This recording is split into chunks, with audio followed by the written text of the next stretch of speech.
Hi, I'm Nigel the Shanghai Psychic.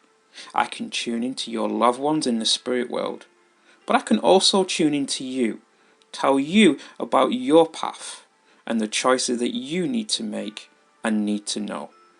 I'm currently giving 30% discount on all Tell Craig Your Story listeners. Just use the code Tell Craig Your Story for 30% off your first psychic reading with me online at Nigel the Shanghai Psychic.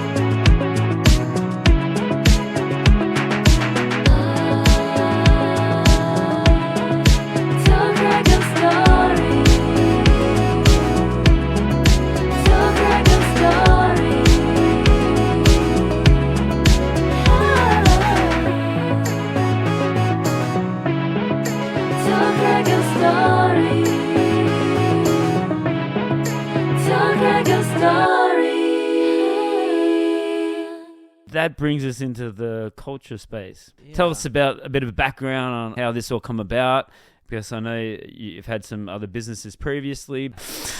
I think that if we go back to talking about the last 48-hour film that I did here, everything that's kind of happened with the Kulture Space now was everything that was meant to happen before I had a breakdown. Like my life just kind of stopped for a while. I was in a relationship where I thought that was it. Like she was the one. I put all my eggs into one basket. I was willing to do anything to be there with her. I was willing to change in any kind of way that she wanted me to. Yeah, and I didn't realize that I was actually in a toxic space. You know what I mean? I didn't realize that I was being controlled.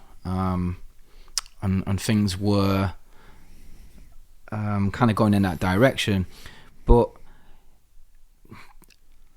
during that time that I was with her, I was building the Kulture Space. So Kulture Space came from an idea that I had where I wanted to use media and kind of like teaching or turn them into workshops so that, I mean, I'm just going to reveal all my secrets now, my ideas. So I wanted to basically stay within what I was doing as a creative, but still be able to work. So I've kind of thought of an avenue. How do I, because all the training centers were getting shut down, and that's kind of where I was. That's the field I was in at the time. You know, I was in a training center. I was working there for a long time, and then they shut it down. So I was kind of thinking about ideas. How do I use my business that I've got registered? How do I use it properly but still stay within that field? So that's why I came up with the Kulture Space, because I wanted to be able to teach the kids about culture. And when we talk about culture's not just one subject, it's everything that we teach them. I always remember being in Baiyin, which was my first city in China, in northern China, Gansu province. And I remember being there, and all the kids are asking me these questions about singers and, you know, celebrities and food and, you know, just all they were asking me, they wanted to know about culture. And it was just different types of culture, food culture, you know, sports culture, music culture. Like, they just wanted to talk about these things. So I kept that in the back of my mind. And then, so when the opportunity came around, it was actually this ex-girlfriend of mine that pushed me to give up teaching. You know, it was on the edge anyway, because I was kind of like, you know, I don't really know which direction to go anymore. And she was like, oh, no, you can do it. You know, go and do it. I'll help and blah, blah, blah. So if it wasn't for her, I wouldn't have done this. I wouldn't be in this situation. But then I spent kind of like 2 years building this kind of concept and trying to figure out certain things. And I think one of the things that I did, I just probably wasn't honest with myself in a way, because over the years that we were together, I felt like I was failing in a big way. Like, I was falling out of love with the whole kind of like situation between customer and creative. You know, like when you've got a customer who's kind of telling you to change every single thing that you've made and you've created, and it's like there's no love in it, there's no art, there's no. Yes. So it started to make me feel like really rejected, and it hit my confidence a lot, and I just went into a bit of a depression. But that then had a massive impact on my relationship, because she didn't believe in me based on my confidence and my emotions being kind of like at a low. She didn't understand what I was going through, you know, as an artist, as a creative, somebody that's kind of does everything in every field. You know, we could sit here and talk all night about my life. Seriously, most people bloody know anyway. But like, it's when somebody says that, you know, when they tell you that you love, you know, like somebody that you're really, really close to and you love and you die for, and they say, I don't believe in you, I don't believe you can do it. Fuck, man, it just ruined me. Yeah. Like, literally just broke. There was, I honestly, like, I don't think I've ever been broken by any other words than that, you know what I mean? Because I'm a creative, an artist, I can do a lot. But my confidence is already low. Yeah. My heart is already broken because I'm losing the direction as an artist. I don't know where I'm going. I don't know what to do. Got all these great ideas. Street photography, I know I can do it. Art, you know, painting, I know I can do it. Fucking, you know, photography, videography, film, like anything, I can do it. I know I can. But I got myself into a situation where I was just losing the love for it, and I felt like my relationship was more important than my creativity, right? So I guess what ended up happening was, when she decided that it was time to call it a day, it put me in a situation where I had no control over my life. I was like, just sat. I remember the first night I moved out of the apartment, you know, I'd lost my home, I'd lost my second family, who had really come to love over the space of 2 years. I sat there alone in this room, in this empty apartment, similar to this room, just 4 walls, wooden floors, white walls, like a loft style apartment. And I just sat there with nothing. Do you know what I mean? Like, and it was just like, wow, what on earth is going on? It was just, the room was spinning. I just could not. And the only thing that I could do was go out and drink. You know, that was where I knew that I could fall. Your safe place. Yeah, that was my safe space. Any kind of vice has been my safe space over the years. I've always had an addictive personality, but I've often used it with art as well. So that's why I can paint. That's why I can do video, and I can do photo, and I can edit, and I can do design, and I can do all these things. That's why I can do it, because it was I never used art to succeed in life. I just used it to escape, you know? So like, this was funny because this was going to be my Petra Kulture speech. Right. But obviously, you know, that's not going to happen now for reasons of, you know, whatever. But yeah, like, that's how I kind of see myself, and I have seen myself over the years, is as an escape artist, you know, who uses art to escape. It was really as simple as that. So from that moment, this was when the fix came about, because I started to use my emotions to try and create. So I tried to paint. I couldn't do it because I was just too broken. Right. I tried to sing. Obviously I could do it, but it just, you know what I mean, it was killing me. Yeah. So then we come up with the concept of the fix, and the fix was kind of like about a young Chinese girl, and she helps foreigners to kind of like fix problems, you know, like go to the bank, or, you know, order stuff, or, you know, just do basic things. And we've all got one. I thought it was a great concept at the time. But my Danielle was like, oh, why don't you use your story? You know, like foreigners and Chinese girls, why don't you use your story to, to tell this whole story of the fix? So, and I was like, all right, well, you know what I mean? Like, that's my thing, right? I'm an escape artist. I'm a guy that uses my emotions to create my art. So I was like, okay, well, I trusted them to write it. I trusted them to cast it. Trusted them to do everything that they could for it. But it was too close to my heart. It was just too close to my heart. It really, it was so hard watching these two people play my character and my ex at the time. Oh, wow. And it was the worst thing. So, you know, I'm burning bridges left, right, and centre. I'm going through all these mad emotions. I've got all sorts of shit going on around me. And then I goes to play football because I'm like, I need to burn some of this energy. Like, I need to get this. And I'd not bit of played aggression out. Yeah, I'd not played for 6 weeks. I need to go and get out there and get my life back on track. Went out playing football. Had a great first half, and then broke my knee. Like ruptured all the ligaments in my knee. So, and then after that, I had 3 weeks of just pure pain.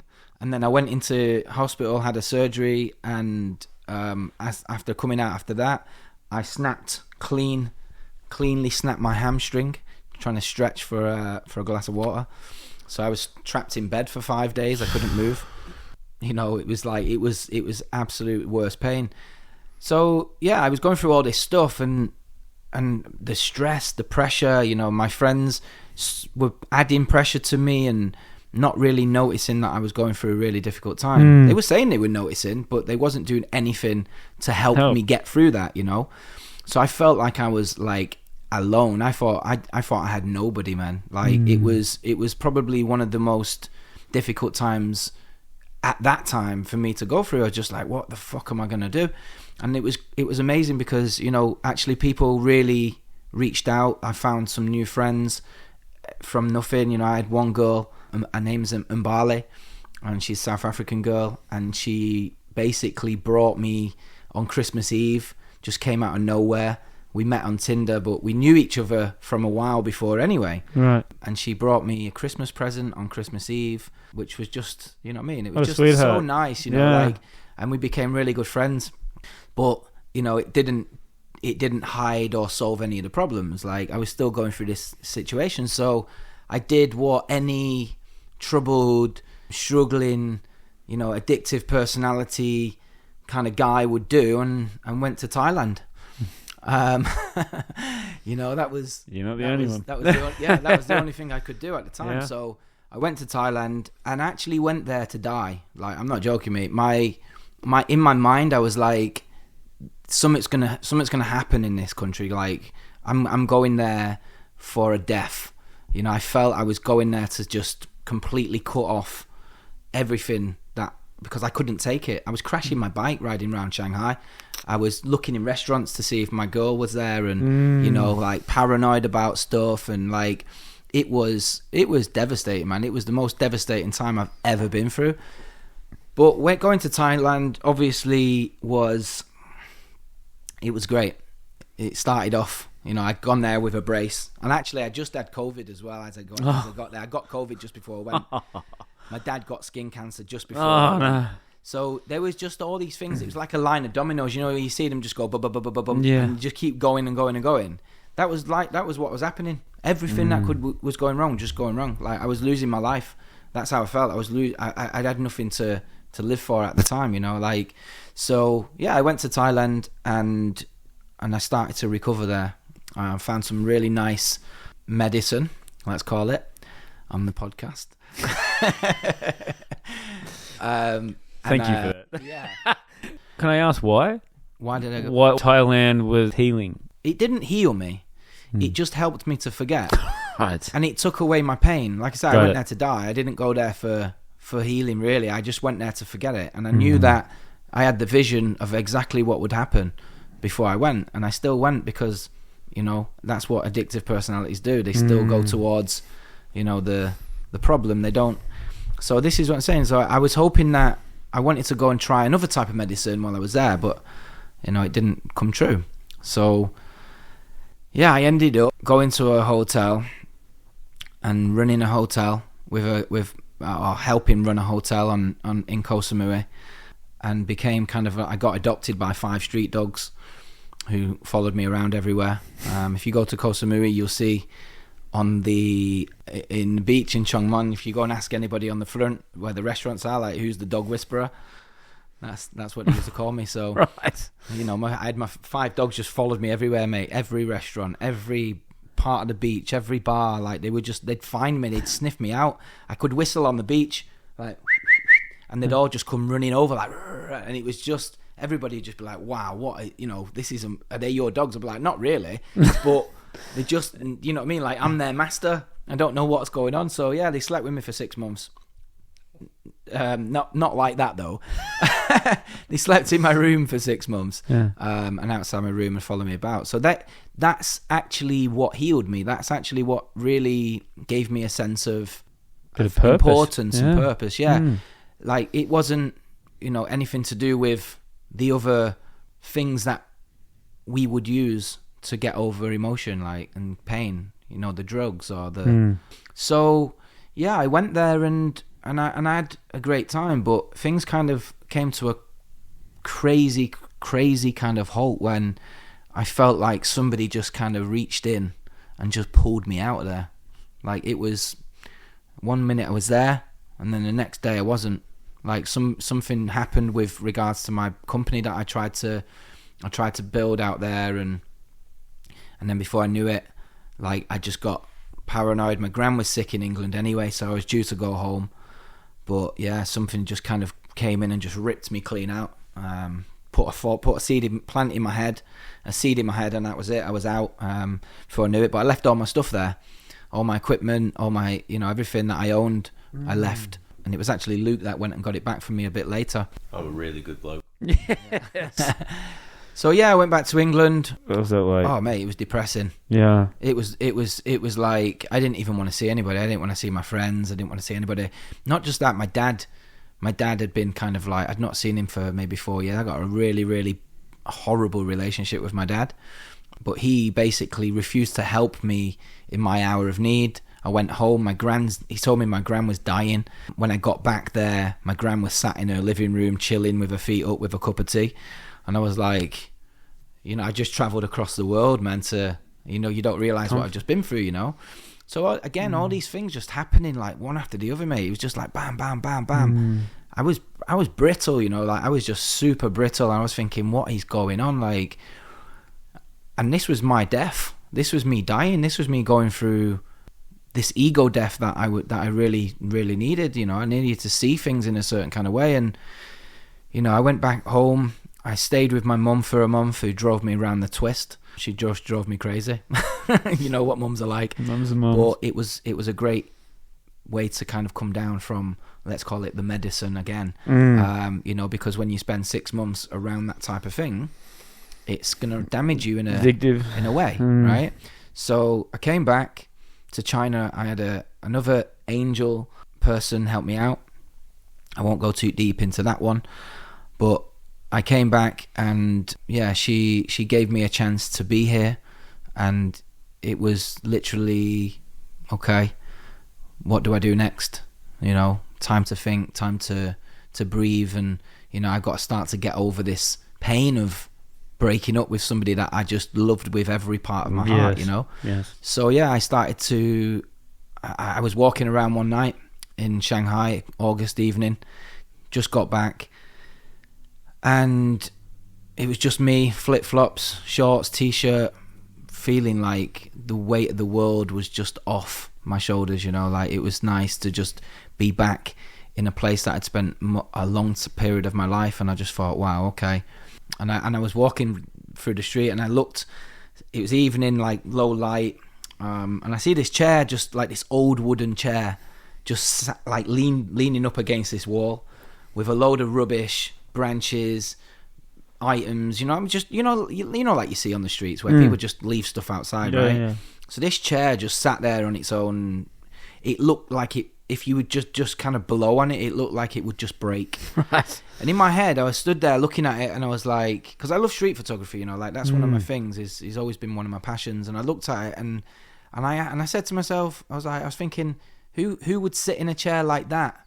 And I heard this voice come in from nowhere saying, you know what I mean? Like, literally as it happened. And I was like, and I thought about it, and I was like, yeah, that's my chair, that's my life. That's exactly what my life is right now. That if anybody touches me again, if somebody comes close to me and tries to hurt me again, that's what'll happen. I will break like that chair, you know what I mean? Like, I had all the shit surrounding me, all these things going on, you know what I mean? Like abandonment, like everything that chair was, it represented in my life. Not just from this situation with with my ex and blah blah blah, and what's just everything, man. It was like just a complete realization, and that was kind of how it was born. I never wrote a script before, but I went home that night and I wrote one. And I came up with the idea of chairs. So then, but it was a bit different to what it is now. It started off with Jay. So Jay's me. Like, the character in Chairs is Jay. And Jay is a version of, originally was me, but Luke made a point of, you need to kind of let go of this character. I think it was Luke and Elaine, right? Elaine was the same. And they said, you need to let go of this character, because if you look at what happened in the fix, it didn't do you any good. Like, you can hold on to this, you can put as much as you want into it, but you need to let go and just keep the basic elements of what makes Jay, like in this kind of description. So I said, okay, I'm fine with that. Like, I've learned a lot now in this past year. I know what's going on. So I was like, yeah, carry on with Jay. So yeah, Jay is still, you know what I mean? He's basically my character. So it's based on a real life person. So it's both of you. Yeah. Both of your personal experiences. Yeah. So this is what kind of brought us together in the sense. But how does that make you feel now? Are you welcoming it now, or is it still going to be hard to watch, or you don't know yet? Well, we don't know yet because we've not filmed it. But I think for me personally, like, I'm in a different space. After I created Chairs, I started looking for authentic situations. You know what I mean? Like, I started to look for things. I almost felt I was manifesting things. You know what I mean? Like, I wanted something, and I had nothing else. I had nothing else to stop me from wanting it. Yeah. So I wanna find out what it's like to be in an environment with chairs, because I'd never been to a counsellor before. I did when I was a kid, but as an adult, I never addressed my problems. I never addressed anything that I was suffering, like as an addict. I said I want to experience it, and then next minute, Elaine's invited me to go to a meeting with a bunch of people who were all kind of like, trying to get on the straight and narrow, and I can't really say what it is that they do, but it's nothing terrible. It's just a form of prayer, I guess. But it gave me a chance to experience that, but it still wasn't enough. And then I was sat down in my room one night on my floor. I sent Community Centre a message, and this was way before I'd contacted them about Chairs. And I just said to them, like, I really need help. I've got nobody really understands. I've got nobody to talk to, nobody to reach out to.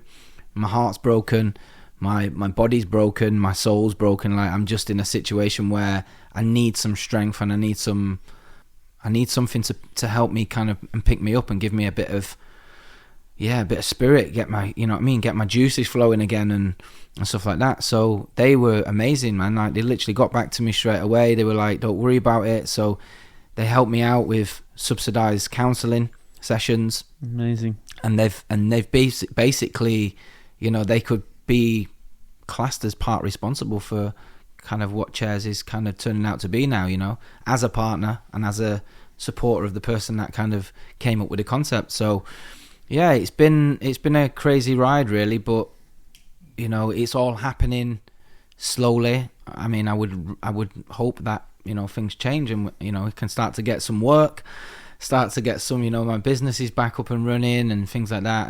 But it's okay. It's time will make it happen. But it's it couldn't have been, none of this could have happened without Luke. Yes. Like I mentioned before, he went over there to get these things from Thailand. How many people would do that for you, off the top of your head? Yeah, like I'm an absolute legend. Yeah, no. All right. No, he was going. He was still. No, he's going. So the stuff was in Koh Samui anyway, but he was going to Chiang Mai, and I just thought, if I can get that stuff sent up to Chiang Mai, then at least he can get it there and bring it home. Obviously, it's very important for me to work. So yeah, he went over there and even extended his stay for a day or so. Put my back out, get on the train, get on the plane as well.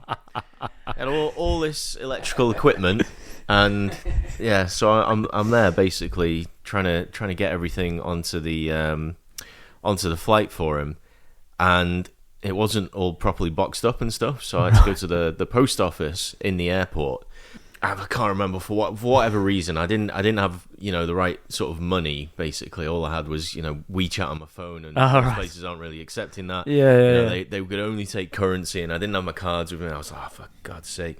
But then I just remembered I'm flying to China, so I just checked in. And I thought, I can just just run to the check-in and just sort of just go with my broken Chinese and just ask, like, can I just transfer you some cash on Weixin? You just give me some Thai baht. Right? Yeah.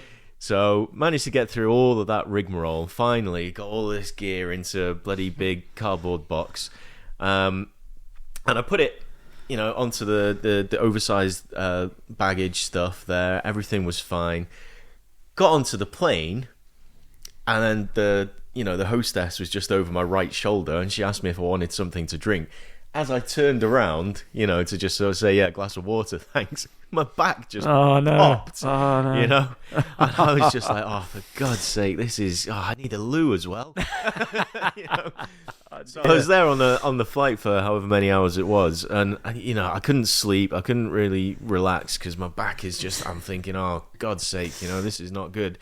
And I'm just worrying about, what am I going to be like on the other end? Because, that box hasn't got any smaller just during transit, Yes. So then when it sort of comes out on, the carousel, and I'm thinking, oh, here we go. Come on. All right, you and me.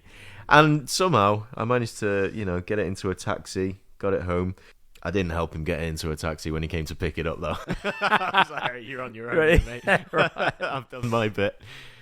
I was grateful to him, obviously, for going and getting it and whatever. And it's just, I guess, testament to this whole kind of concept. There's people, you know what I mean, like friends have, you really look at some things in life and you see friends come and go. Like you really think of friends, and you would do anything for them, and you would stick up for them, and you would fight for them, and you would argue for them. And actually these people would just drop you at the, like out of nowhere, man. They would have no explanation. Especially expats, people get used to people coming and going, don't they? Yeah. When you live abroad, that there's always going to be that sort of summer churn. Yes. And definitely in a sort of post-COVID Shanghai as well. I think everyone that's still in Shanghai will know tons of people that have left recently. It's all sort of coming back, but I do think that there is that sort of mentality, isn't there? Or just that expectation that things will be fleeting, Well, what you just said, people coming back, I've noticed they're coming. Yeah, well, this is the thing as well. So, like, I guess kind of going back to the whole Kulture Space thing, coming back, and what I'm doing now is what I should have done then. Like, what all my ideas were, or my art, or my creation, or my, like, this is me saying, fuck it, like, I don't care anymore, man. I'm just gonna go for it. I'm just gonna try. You know what I mean? Like, literally don't have anything to lose. So, yeah, the Kulture Space is, you know what I mean? I just try to, how do I incorporate all the things that I'm good at? So, I before I had layers, which was to try and do photo and video, but to try and work with companies to try and understand and break down the different layers of production and creativity and stuff like that, to try and understand them better in terms of, like, what shots we were going to take or what stories we were going to tell. So that was basically that. Then chairs is obviously chairs, but then there's the space. So the space is kind of like, it's a start to try and work with the people like the sponsors that we've got now. Yes. So for them to be sponsors for me, I offered to make them videos or do some kind of like media service or something for them. Great. In return, right? So hopefully by doing that, it can start to open doors, and not only that, it gives some of the smaller brands, for example, like, let's say, for instance, Schaefer wear for Xavier and his clothes. It gives them a channel. It gives them another option, another outlet. We might not be that big yet, but the plan is to be big and popular, and people understand and know what we're about. So to be at the start of that, you know what I mean? Like, you just got to believe it. You know what I mean? Dream big. Yeah. To see it, to believe it, to manifest it is a lot that I'm really trying to learn, and be positive, you know what I mean? So yeah, just to attract the right people, the right energy to the project. Really funny, because I said to Kiara a few months ago when I first met her, I said, look, you know, the right people will come to this because the energy is too good. Yeah. Like, there's no badness here. So what will happen is, as energy comes, the good energy comes, and we attract the right people, the bad energy will disappear. And it's happening. It's happened. People have left. People have gone away. And it's not that the bad people are bad. It's just that their energy isn't right for the concept. Because I can only really, for me personally, I can only really work with people that love the concept and love the idea. Yeah, it's been an amazing 6 months in so many ways, but it's been so difficult as well, you know, like, yeah, man, just been a... But I think sometimes you have to go to that point, like, how low can you go, and then climbing your way back up. Yeah. Well, that's it. That's where I'm at. I'm mid. You know, I don't even know where I am, to be honest. If you was to say how far up do you think you are, I'd be like, I have no idea. You know how far up the ladder I am. Like, it feels like I've just took the first step. There you go. But it's that's the whole point in chairs, and that's what we're trying to get across. It's about taking that first step. You know, take the first step and see where you end up. You know what I mean? Like, you don't know. Like, that second step could be the step that heals you and helps you and changes your life. Give us a plug for Sunday night. For Sunday night? Yeah. So there's going to be some performances, some music performances by Erin. Again, I wrote some songs because I do that as well. Yeah, I wrote a song for Erin. She's going to perform that and a couple of other songs. Amazing. Then it's going to go into a little introduction. Then there's going to be the Monologues session 1. And then there's going to be a speech by CCS, by Carly, the director. And then there's going to be the Monologues session 2. Oh, actually, I forgot to say about Denisha as well. She's going to do a spoken word after me. And then, yeah, after the second Monologues, there's a surprise little surprise performance. Look out. So yeah, so that's what we've been building it up to. And then yeah, like Luke's gonna close it with a nice little speech. So it's not that nice. Yeah, but I mean, if I was gonna plug it, obviously we've seen all of the work that the actors have done. I've not heard all the songs, but Ben's played me one of them at least, and it was very good. But yeah, I think it's really kind of like a celebration of all of the artistry and the bravery of all of the people that came and brought something really authentic, really touching, really heartfelt. And honestly, I think some of the performances are genuinely breathtaking, really, really moving.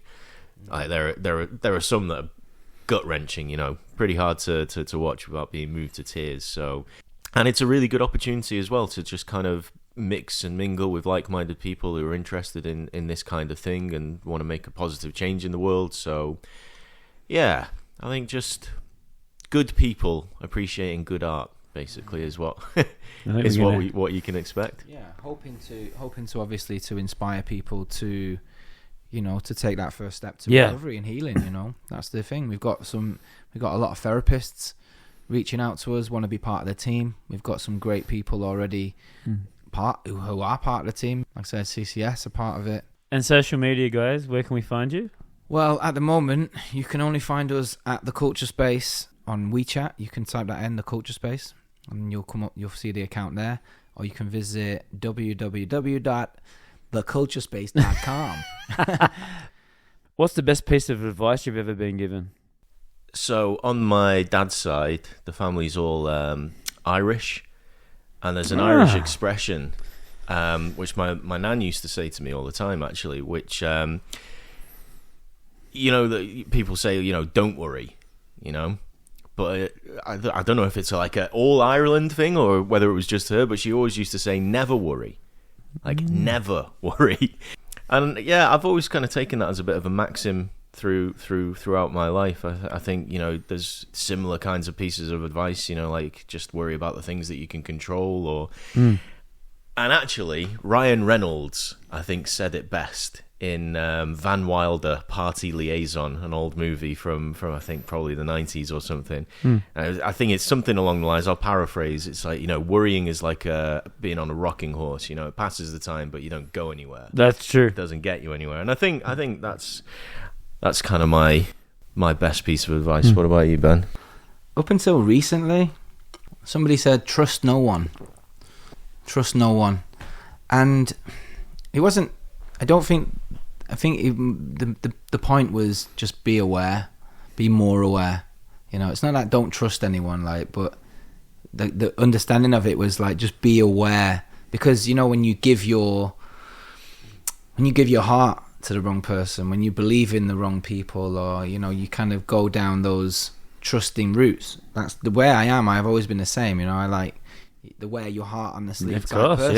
Yeah. That's what I do. I have the tattoo for it as well. Like that's my personality. So I leave myself exposed time and time and time again, and I make enemies because you know what I mean. And it's my own fault sometimes, because I'm just too trusting. So when somebody said to me recently, trust no one, I was like, God, it's very true, very true.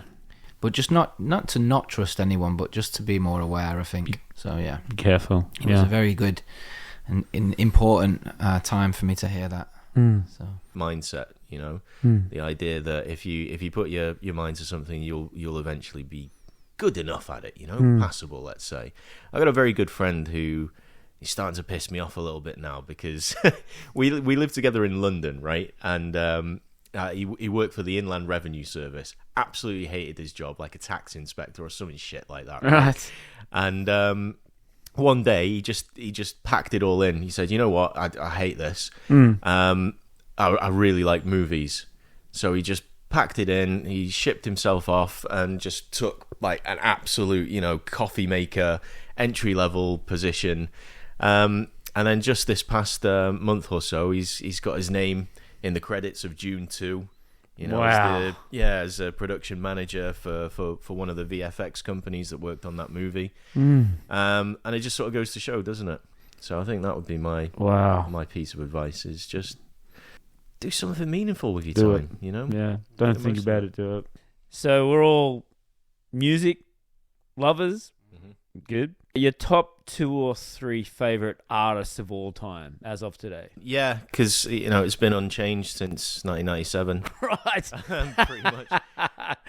So consistent. I grew up with two parents that really loved their music, and also my sister was really big into music, and I hated it when I was a kid, the fact that she got me into quite a lot of the music that I like, because I don't like admitting that she was cool. But yeah, one time she took me to see, she didn't take me, but she asked me if I wanted to go. So I went with her and a mate up to Manchester to see Radiohead, and they were on the OK Computer tour. That was your first show? It wasn't my first show, it was the first time seeing them. Right. And yeah, it just blew me away. And they were supported by a guy called DJ Shadow, and he was just unbelievable. In fact, when I was down in Melbourne, I saw him there as well, and he was supported by Grandmaster Flash. That was a hell of a gig. Yeah, right. in the town hall in Melbourne. Great venue. Oh no, it wasn't him. It was the Avalanches. Yeah, they were coming back home.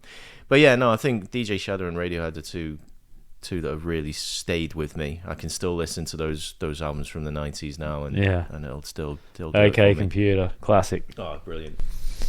Wow, I think. I grew up with a lot of like soul and R&B type of music. So one of I think my favorite singer, songwriter, and was Lauryn Hill. Lauryn Hill was, I had the first album, The Score, the Fugees. That was one of the first albums. My mum bought me that. The old Coca-Cola radio. Yes. Cans like you used to have when you were a kid. That used to have the doors. So yeah, my mum bought me one of them for Christmas, and with it came The Score. So yeah, like that was kind of like when I used to learned how to sing to that album. So Lauryn Hill was probably my favorite artist growing up. Then I was in kind of music, Soul Child, D'Angelo, Maxwell, like these kind of Erykah Badu, and this is what my mum used to listen to, you know, like so these were what I was influenced by. But obviously with friends, Oasis, as a Manchester band, you know, even though they're on the wrong side of the city, yeah, but still, you know, Good, great music. I love them. Yeah, I love the music. And I love their whole fuck you attitude as well. They're true. They're real Manx at the end of the day. I mean, that's kind of what, you know, I think what we have in Manchester as a city is that we do, many of us wear their heart, you know, our hearts on our sleeves, and that's, you know what I mean, it's probably one thing that I'm really, really proud of when it comes to Manchester. Obviously Man United is one, you know, being good people is another one. But yeah, that's probably it. Yeah, Northern Boys. Just speaking of that, I watched that David Beckham Netflix documentary. Mm-hmm. That totally changed my whole... Yeah. It doesn't look like you have an app named Netflix. I hope I picked that up. That's awesome. All along. She's been listening. I used to live in Salford. Like I grew up in Low Broughton in Salford on Low Broughton Road. That was where I used to go like to school. And Low Broughton Road is where the old Cliff training ground is. Right. So all the stars, like all the class of '92, like we'd see them come down the road and park up at the side, you know, on the traffic lights. We'd be going to school and we'd see like all the, you know, Eric Cantona, right, Ryan Giggs, and all. They just sat there waiting at the traffic lights. You know what I mean? It was pretty amazing, to be honest. Even my mum used to. George Best used to buy my mum ice creams. Really? Like her and her school friend every Wednesday, she used to say, George Best used to buy me ice cream every Wednesday. We'd wait outside the cliff, and he'd come along and he'd see us and he'd get used to us and he'd just be like, there you go, but get him an ice cream. So that's a better story than what my mum. Apparently that Liverpool Scouse twat, well, he's Scottish actually, but Graham Souness asked my mum out apparently once upon a time. Wow. Yeah, she knocked him back. Last question, guys, and you can both answer it. Who's your greatest inspiration / hero and why? Eric Cantona. Just because. Yeah, because he never took any shit off anyone. He single-handedly drag us to the title. He's an artist. He's a genius. But I also felt that, you know, as a captain, a leader of Manchester United, yeah, the way that he brought up that, as Ben mentioned them earlier, that class of '92. You know, I think without him, the likes of Beckham and all that, they wouldn't have got where they did. So, and just so many moments, you know, that he gave me when I was younger. Just love that man so much, basically. Unbelievable. Okay, now it's getting a bit sexual in here. I don't think I've ever had one. Like, I always used to ask myself this question, like, when I was 16, 17, and everyone was like, Ben, you need to grow up, you need to be a man. I used to think, what is a man? You know, like, one of the things that I really struggled with was kind of coming to terms with what a man does. And I didn't have my dad there to inspire me or show me how to be a man. My mum, she was kind of doing her own thing and off the rails and going through her own shit. She couldn't teach me how to be a man. My grandfather died when I was 11, so he was the only man that I ever really loved. So my nana, yeah, she was great, but you know what I mean? When you look at inspirations and things like that, like I'm not like, I don't look at celebrities as inspirations. I don't look at sports stars or people like that as inspirations. I try to look at people that, you know, are actively doing something to change the world or to, you know, I think if there was one person that I became inspired by, it was a man called Finn on Koh Samui, and his whole, what he wanted to do was he wanted to save the world, and he wanted to save the coral.